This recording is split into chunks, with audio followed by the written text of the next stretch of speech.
Bonjour. Alors, comme prévu, je vous fais une petite vidéo pour un discours en consécutive. C'est un discours qui va être très court, je pense. Je pense qu'il fera peut-être à peine 5 minutes, mais je ne me suis pas exactement chronométrée. Ça va porter sur le déficit démographique au Japon. Ça va rester très général. Il n'y aura absolument rien de technique.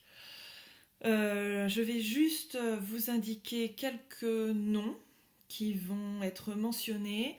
Je vais parler de l'Institut national d'études démographiques, l'INED, INED. Je vais parler du journal Japan Times. Je vais parler du Premier ministre japonais Shinzo Abe. Et je vais parler d'un petit village japonais qui s'appelle Otari. O-T-A-R-I. Et il me semble que c'est tout. Donc je vais commencer maintenant.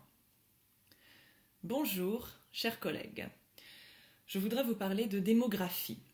C'est un sujet qu'on aborde souvent dans les journaux lorsqu'il s'agit de parler du nombre total d'habitants en permanente expansion sur Terre.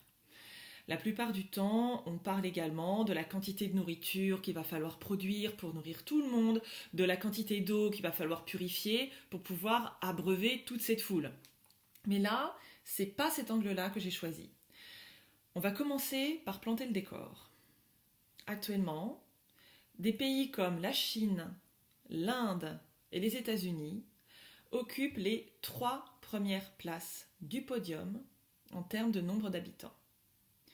Cependant, d'après une étude qui a été publiée en 2017 par l'INED, donc l'Institut national d'études démographiques, la démographie africaine est en plein essor, de sorte qu'en 2050, le Nigeria détrônerait les États-Unis à la 3e place du podium, avec une population qui pourrait passer de 190 millions d'habitants en 2017 à 411 millions en 2050.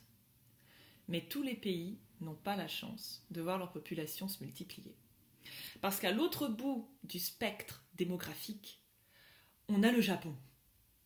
Ces 7 dernières années, le Japon a perdu entre 200 000 et 300 000 habitants par an.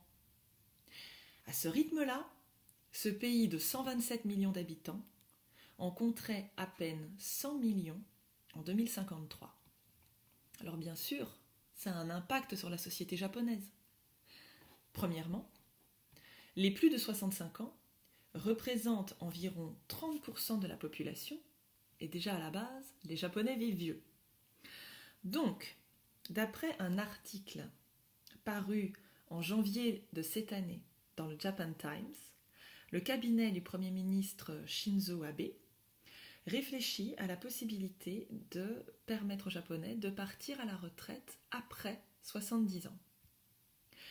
Deuxièmement, la population se regroupe de plus en plus dans les métropoles pour leur travail, puis pour avoir un train de vie plus moderne. Mais à cause de cela, les campagnes se vident et il y a maintenant des millions de logements inhabités sur tout le territoire japonais, de véritables villes fantômes. Et le déficit démographique japonais est tellement inquiétant que si la dépopulation se poursuit à ce rythme-là, le pays sera complètement vide dans 1000 ans. Mais pourquoi est-ce que cette population ne se renouvelle plus ? En fait, c'est très simple. C'est parce que le taux de natalité est de 1,44 enfants par couple, alors que pour qu'il y ait renouvellement de la population, il faut avoir un taux de 2,1 enfants par couple. Et les raisons pour lesquelles le taux est aussi bas sont multiples.